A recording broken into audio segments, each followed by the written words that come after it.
Morrigan's Cross by Nora Roberts.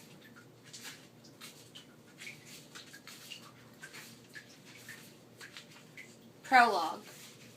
It was the rain that made him think of the tale. The lash of it battered the windows, stormed the rooftops, and blew its bitter breath under the doors.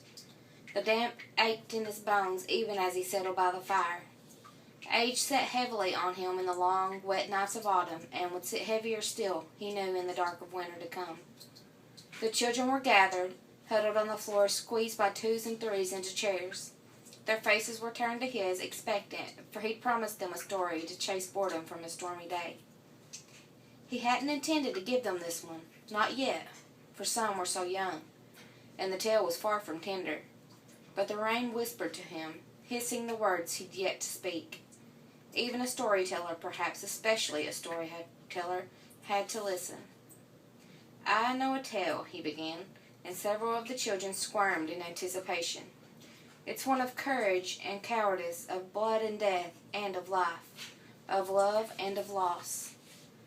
"Are there monsters?" one of the youngest asked, with her blue eyes wide with gleeful fear. "There are always monsters," the old man replied, "just as there are always men who will join them, and men who will fight them." "And women," one of the older girls called out, and made him smile. "And women, brave and true, devious and deadly. I have known both in my time. Now, this tale I tell you is from long ago. It has many beginnings, but only one end." As the wind howled, the old man picked up his tea to wet his throat. The fire crackled, shot light across his face in a wash like gilded blood. "This is one beginning.